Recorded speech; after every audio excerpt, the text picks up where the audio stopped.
Hi guys, and welcome to a different type of Transport Fever 2 video. As some of you may already know, I've upgraded my PC and I wanted to give you guys a comparison between the old versus the new and show you the differences, if any, between the two configurations. So what have I upgraded, I hear you ask?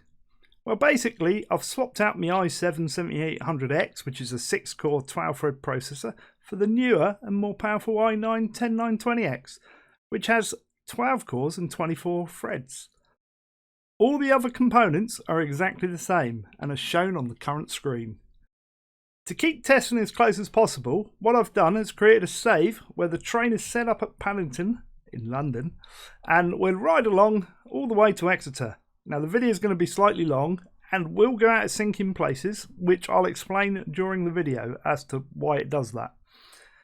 Also, I know a lot of people are going to want to chime in here and say, I should have gone Ryzen or even the 10900K. But keep in mind, I use the computer for a lot of things, not just gaming. And there will be other benchmarks and comparisons and explanations coming soon to the channel. So keep an eye out for those and I'll give you a better overall picture.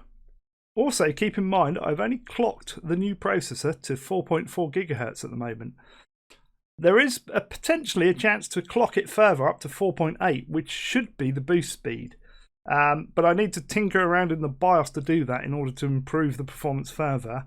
And I really wanted to get videos up for you guys as quickly as possible to give you a comparison, and then get back to recording. And then I can spend a bit of time, because those things take time and you don't want to rush them because you can kill the processor basically. So without further ado, we shall get on with the comparison side by side. So as you can see on the screen now, we've got the i7 on the left, which is the 7800X running the 6 cores, and the i9 on the right, which is the 10920X running 24 cores, or 24 threads should I say. So it's 6 core 12 threads versus 12 cores 24 threads. You can see straight away that the FPS at standstill here is at 28 FPS on the i9 as opposed to 21 on the i7, which is a good 7 FPS more, which is a little bit surprising, I have to say. I was expecting 2, maybe 3 FPS. I've put all the stats up on the screen so you can see the GPU's temps, the overall usage really doesn't use the GPU, which is astonishing, and the clock speed. You can also see the overall temps of the CPU, all the individual core utilization, along with the main overall utilization of what we're using. So currently it was 50-60% on the i7 and 25-30% on the i9. So obviously it's not using a lot of cores, and like people will understand that because games don't use lots of multi-cores. That's not the reason I switched to this processor. The difference that the game is having with the new i9 is the fact it's clocked higher, so it's clocked at 4.4. I do intend to try and get it up to the 4.8, which is it's supposedly meant to go to. So if you look at Intel Arc, its boost speeds are 4.6 to 4.8. So I should out of the box get that, but I need to tweak some settings in BIOS, and I wanted to get the video live for you guys, as I said.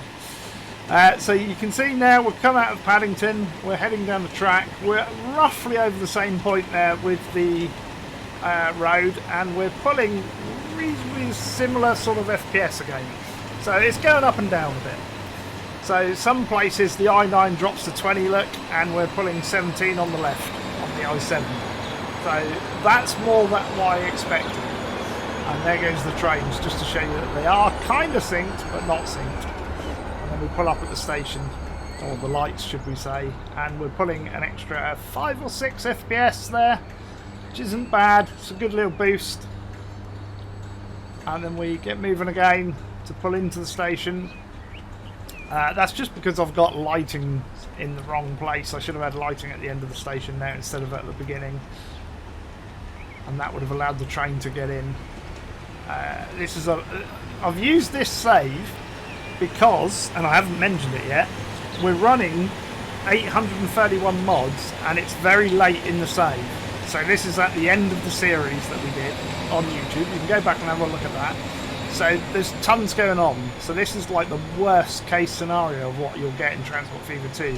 There's lots of towns, there's lots of people, there's lots of trains, there's lots of buses and lorries, and there's aeroplanes, there's all sorts of ships going on.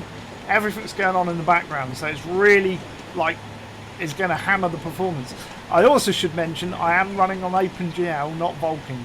I may do a comparison video for the i9 versus OpenGL versus Vulkan, because I've not had a lot of luck on Vulkan, but that could change now. So again, you can see we're about 6 or 7 FPS better on the right hand side with the i9. We're doing all right.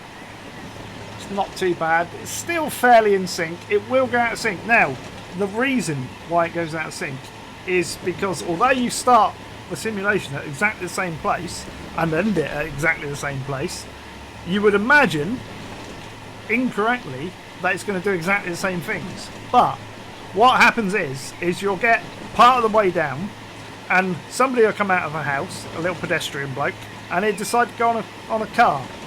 But on the next run through, he might decide to catch a bus, or he might pick a different route, and that then, as you get further and further in, it's going to change the simulation.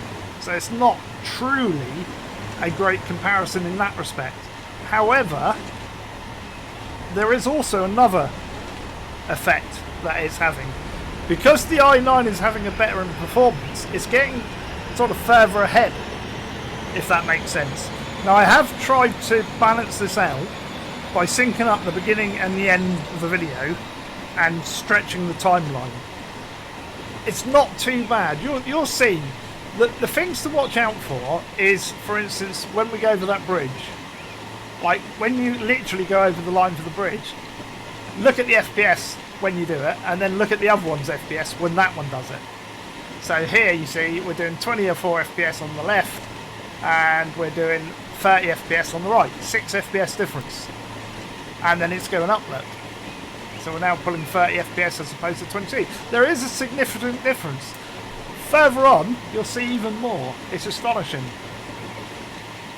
It's like, I've started it like on purpose in London because that's the worst place on this map, and it obviously it varies. The other worst place on the map is Exeter. So we'll go from bad to good to bad again in the video, and you'll see it waver. For instance, we're only pulling 2 FPS difference then, which is what I was imagining we'd get. So on paper, this CPU, in regards to gaming, is only about 10 to 15% better performance. So if you consider 20 FPS and then add 10% to that, you're only going to add 2 FPS. So if you get any more, it's a bonus as far as I'm concerned. So again, we're pulling 4 FPS there, so it's varying a bit, which is it's a good test in that respect. You see we're both moving again. About 5-6 FPS difference there. RAM usage is the same. Overall though, this is a good comparison. Is overall the i7's running at 50-60% and maxing out on one of the cores at about 88. On the i9, again, it's maxing out around 85 on one of the cores. It's roughly the same core as well, which is funny. But we're only getting a 20 to 25% overall usage because it really doesn't. The game doesn't support multi-threaded processors up to this sort of level, which is fine. I understand the reasons for that. Now, a lot of people again will probably want to chime in here and say, "Oh yeah, but games can't run multi-threaded because this." I understand all that, and I'm not trying to illustrate the fact that you need to recode the game and get it to run on all cores, because a lot of the coding can't be done that way. It has to be done a certain way in order to make the game work. Now, you could argue that, like, if you dumb the simulation down a bit, you get more performance out of it. Or if you change a few things, you might eke a bit more out of it. But you're not going to be able to say, "Oh, if you run 100% over all 24 cores, it would run at 60,000 frames per second per millisecond," or whatever. You know what I mean? It won't ever do that, and I understand that.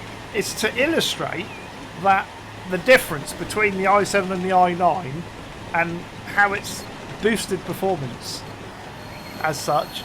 And it also is, I was expecting to illustrate that there wasn't going to be a lot of performance increase. Certainly not the 8 FPS that we were getting at the start. So we're pulling in here, and you'll see, look, we're only pulling 4 FPS again because it's built up. We've got train station. There's a lot going on around this area. So it's the simulation holding the frames per second back, not the hardware. This is what I was hoping to illustrate to you guys. So, like, I'm hoping, in fact, it will help some people make a wise choice as to maybe not like saying, oh, I really need to go and get a new GPU, or I really need to go and get a new CPU. I know I have, but we will get to that in other videos. But, you know, what I'm trying to sort of say is, don't go out and pay over the odd prices expecting to get loads more performance in the game because you've got an extra 12 cores, or sorry, 6 cores and 12 threads, or, you know, you're running a super duper high-end graphics card, but you've ended up paying £1,000 more for it because of the current situation. Don't do that. Just wait. Be patient. So here, look, we're pulling 29 FPS, best yet, and we were 21 FPS on the i7. So 8 FPS again we've got up to. See, we're out of town a little bit. It's nice there.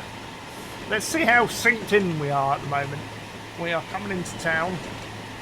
I think the left is still ahead by the looks of it. So yeah, gone past the signal into the station.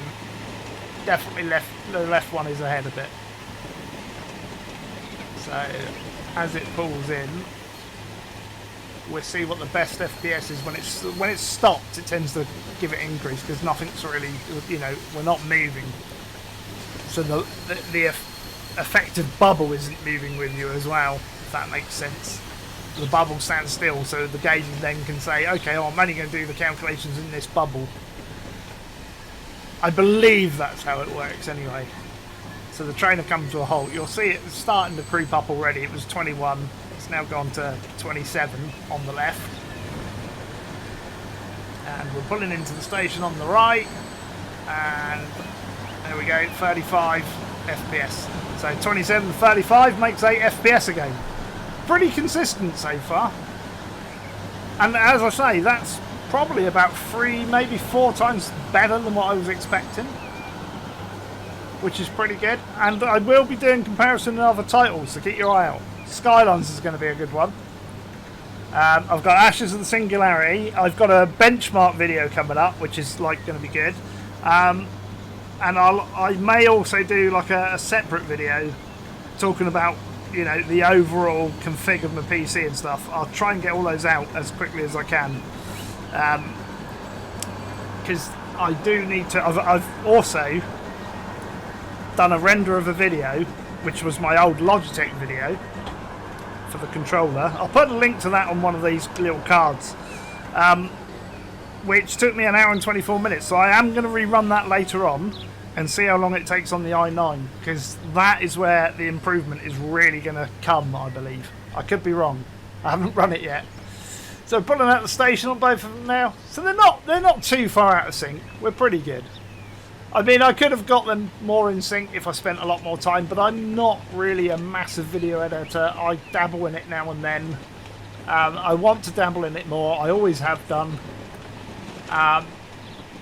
But it's a case of my PC sat there for, like I say, 1 hour and a bit rendering a video. And the Logitech video is only a short video. I don't even know how long it is. Let me have a quick look on my channel, which I can pull up on my Mac, so it's not affecting this at all.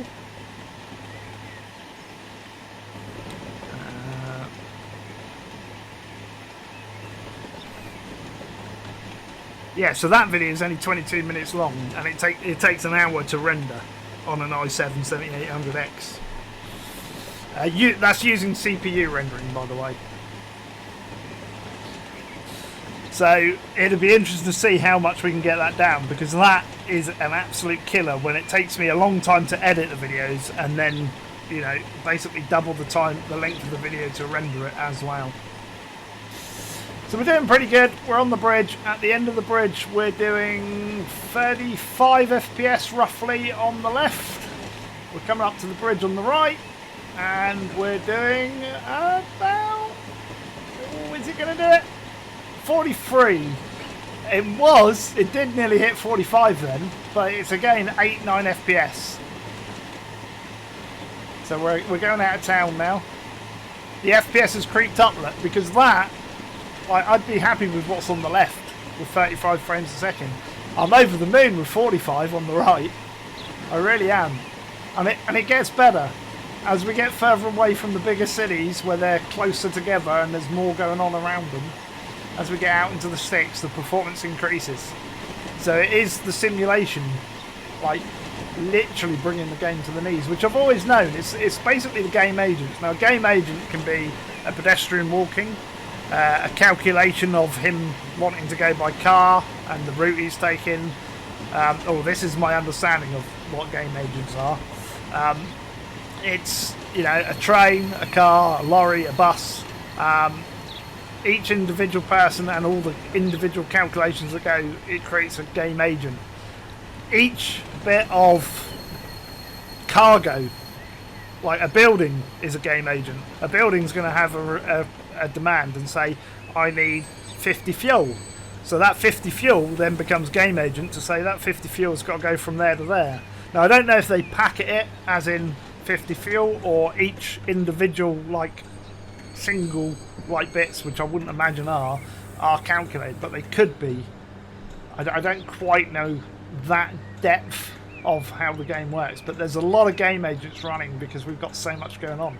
I wish there was kind of a way to bring it up on screen and show you guys, because that would be super interesting. So the left's pulling out at 41 frames a second and the right's pulling out, it did hit 52 then for a second. So we're almost, 52 there, look. So we're almost, or roughly 10 frames a second better off now coming out of here. I'm actually playing this. I'm recording whilst playing the two side by side back in Sony Vegas. So my PC currently is probably doing more than what it was in Transport Fever 2. There's a lot going on. So for me, it's a little bit chuggy in places. Hopefully, when I link them all up together, it'll be great, and it'll all sync in, and it'll be beautiful. And I'll render it and upload it, and it'll look good. So we're definitely pulling a good 10 FPS more on the right. On the i9, which is a substantial increase. I'm chuffed with that, I really am. Did you see what I did there as well? I'm chuffed. Train, chuff. Yep, I know, corny as it is, I had to throw that in. So we're sort of, again, this is quite a bad area actually with all the trees. If they want the trees, it would be a little bit better than this. We're pulling 55, 56, 57 on the right. It's going up. 58. We're almost at the magic 60, 59. Hit 59 on the right. I'm getting excited. Look, I know what's coming, you see. But 58 again. Can it get up past the 60? This is the question. Meanwhile, back on the i7, we're still pulling 35s, 36, 37. We're about 50 on there. There's a good 20 FPS difference here now, we're seeing, which is astonishing. I was not expecting that. So as you can tell, I'm over the moon with that. So that is pulling into the station on the left. We'll wait for him to stop and then we'll get a reading, because that's where it will boost up on the left considerably. And as you can see, the i7 just hit 62 frames a second, 63 even. What's the i9 going to do? Oh, it hit 65 on the left. Well, we've already hit 70 on the right, and we've not even stopped yet. What's it going to hit? 80? 85? 86? 86 there. What were we on the left? 65. 20 FPS difference. Oh, we hit 87. 21 FPS. So you kind of get the idea as like, depending on what you're running. If I was running no mods on a standard map, this game would run absolutely mint. It really would. But because I like to mob the absolute out of it, it does hit the performance. And I should have also pointed out at the beginning of the video, I am running a massive, like one of these megalomaniac maps. I don't know, don't ask me which size it is because it's a map off the workshop. But it is an extremely large map. Which again has an effect on the overall performance. The smaller the maps, if you keep to small maps, less cities, that's kind of what I do in order to play a lot of mods, is I try to keep around 20 cities, small, not necessarily smaller maps, but sometimes the big maps, but where the cities are spread out more helps. Because as you can see, the performance is hitting 85 frames a second when we're out in the middle of nowhere on a large map and the cities are spread out. It's when you get the cities close together that really affects the performance. I'm going to ping an email of this video over to Urban to give them a comparison, because this not only shows the difference between an i7 and an i9, but it shows the difference of built up areas with lots of game agents running and outside in the country where the cities are further apart, and what it can really do. It really might help them sort of develop a bit further and maybe test for some things that could improve it for everybody else. I will try at some point and do a Vulkan API to see the difference there. We are currently running on the OpenGL. And as I say, that's purely because I have better experiences with it. I don't think many people have crashes now with it. I think that's not really the issue, but I could see a difference on the very built up areas that OpenGL for me performed better with my setup. Not necessarily going to do the same for everybody else. Other people are going to be running dual channel memory, for instance, or the majority of people are. That will make a difference. Another surprising thing as well was load time. When I loaded Transport Fever 2, it was exactly the same. Astonishing. Wait till we get to Skylines, because there is a significant difference. And again, I don't know if the devs can do anything, because like that is one of my pet hates in Transport Fever 2, as the progress bar shows you absolutely nothing. It might as well not be there. On the loading screen it's not too bad, but when you're saving and you're in game and you're playing and you go to save, it just basically goes to a percentage and then stops and just sits there for 5-6 minutes. So my loading times for this particular save, which as I say is running 831 mods and running in 1080p etc., which you did see on the start screen, incidentally, runs at about 6 minutes, just over 6 minutes it is, and it's the same on the i7 and the i9.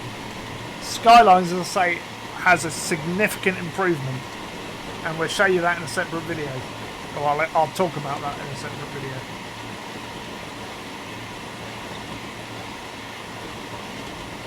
So again, over the road at 59 on the left, coming up to the road now on the right. No, we're not. We're in a totally different place now.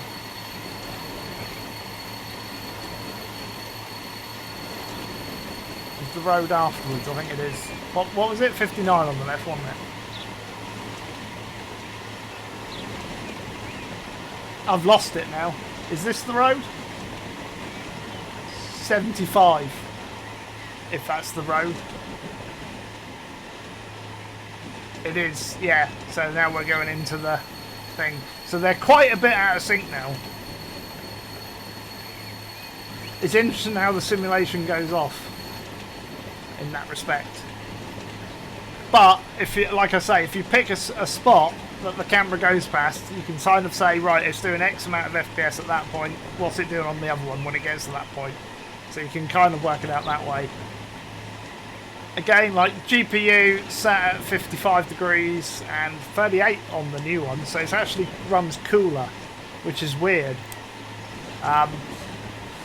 Another thing which I will point out more in another video is previously on my previous cooler I was running a push configuration. On this one I'm running a pull configuration, and I will go into that in more detail in another video. There is a reason for it, and it's one that I would not have liked to have had happen, but I've had to go that way. Right, where are we at now? It's kind of annoying where I've done the split screen, because it's like heading 2 or heading 4, and I have no idea where it's heading for. I'm guessing as we're starting to get a little bit more chuggy, we're on our way down towards Taunton and stuff. So the left is chugging a lot now.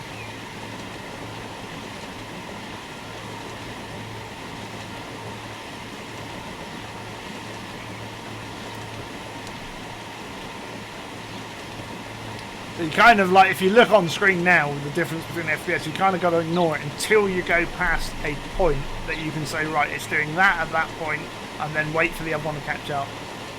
So unless it crosses a road, and I know they're quite out of sync now, which is a shame.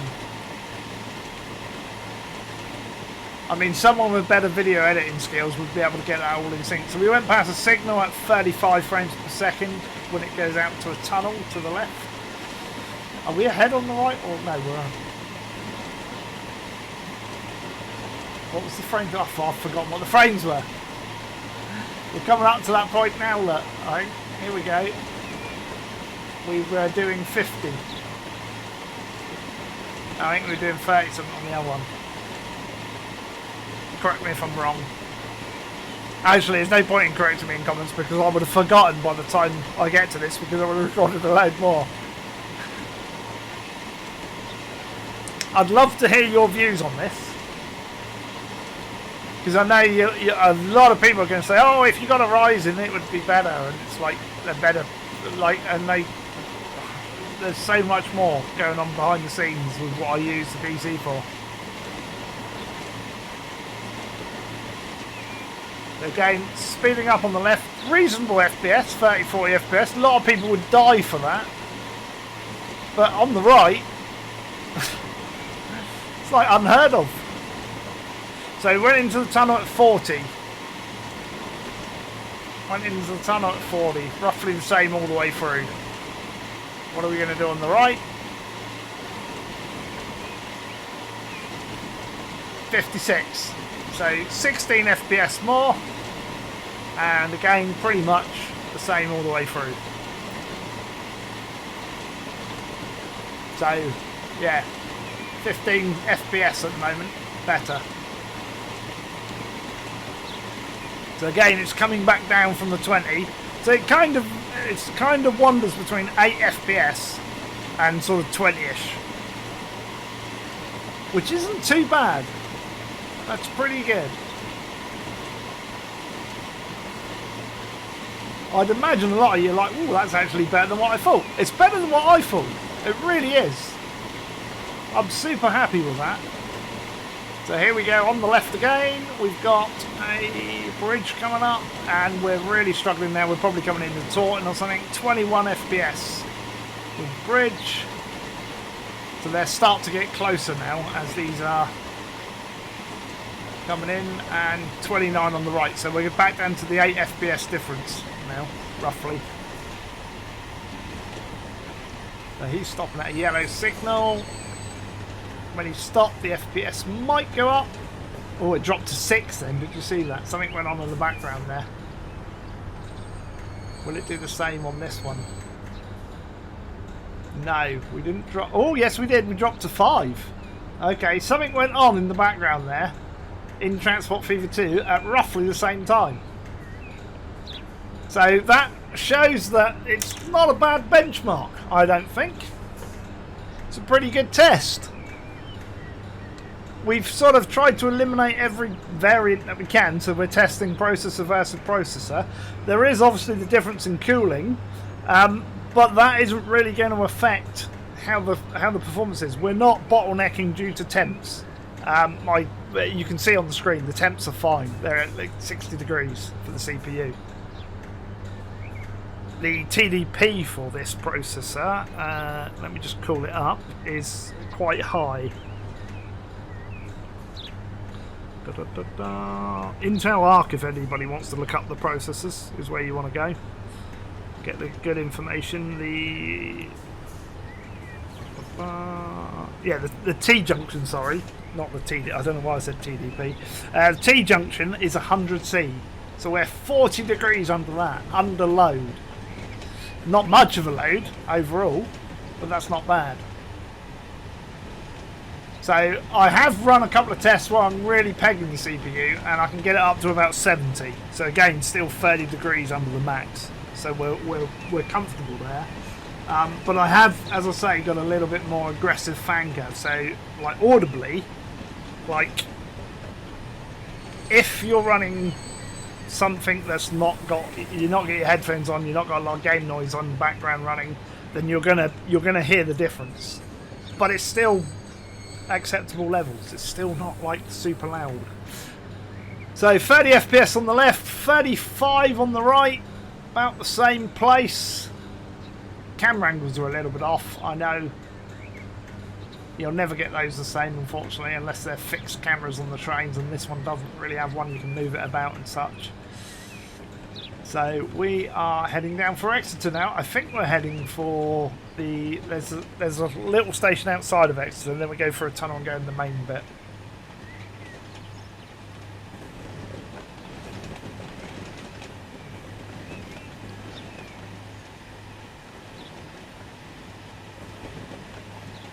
Coming up, so we're in a very built-up area where there's sort of, you got Taunton, then you've got like a station just outside of Exeter, and then you've got Exeter itself, and then south of Exeter there's another town, and then I think east of Taunton there's another town. So there's a good clump of cities close by, and that's what's affecting the performance, is all the game agents in the background going, I want access to your one core of your CPU.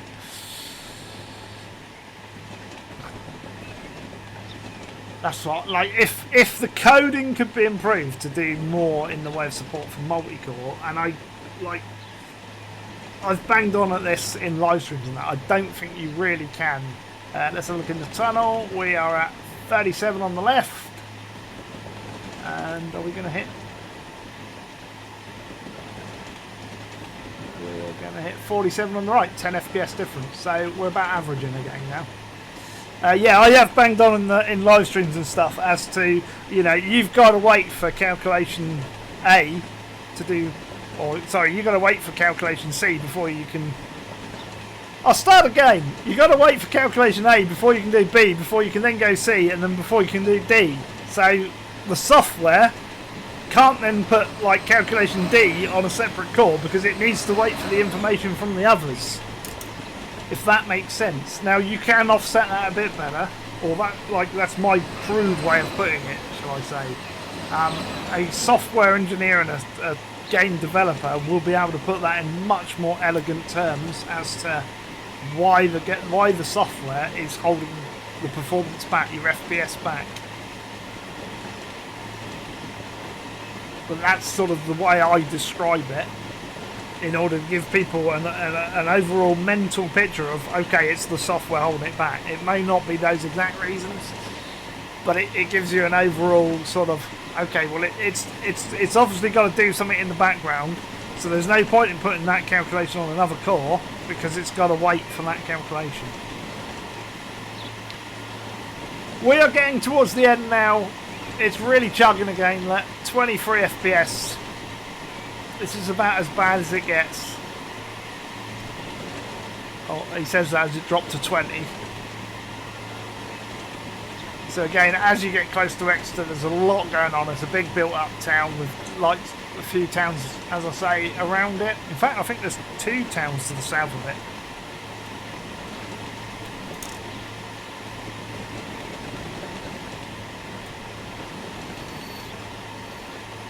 Off memory. You've got Exmouth, and then Tynemouth, haven't we, on the map? And we've got Taunton, and I swear we've got another one. We've also got Weymouth over to the right as well, which is not too far away. And Honington is another one we've got on the map. I'm just looking on Google Maps to sort of try and remember what we've got going. So pretty much peg on the same FPS now because there's so much going on in the background. Like the hardware is not limiting us here. We're pulling in. I love that skyline, by the way, there. That's beautiful, going into the tunnel with those big skyscrapers. It looks fantastic. So we're dropping down to 20 on the left. 19. 18. About 18 going into the tunnel. Oh no, it dropped to 17. We'll say 17. 18 going into the tunnel. It did drop to 16 for a second there. And on the right, we're still doing 22. So if we go 16 to 22, makes 6. So a little bit tighter at the end here on the old differences between the performance. But that, again, 6 FPS is still more than what I was expecting. I was expecting 2, maybe 3, so that's almost 2-3 times the performance. We do have a slight stop where we've got to wait for a train to come out, which you can't see on the right because of the way the screens are, unfortunately. But we'll wait and then you go into the station. So all in all, I think that personally is a good comparison. It gives you a good idea of what's going on. And like whether people have watched it through and wanted to see the whole lot or just wanted to see glimpses. Yeah, maybe I need to put some timestamps in the video, in the description. And see what we get on with. But I think all in all, that was a significant improvement. But we are limited to the simulation in very built up areas. Keep your maps spread out, guys. That's the key. Less cities, further distances, and you'll get better performance.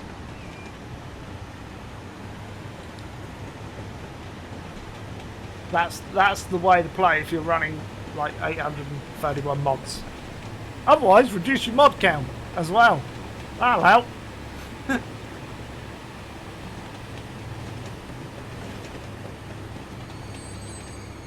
So pulling in at the end was about the same, 30 frames a second.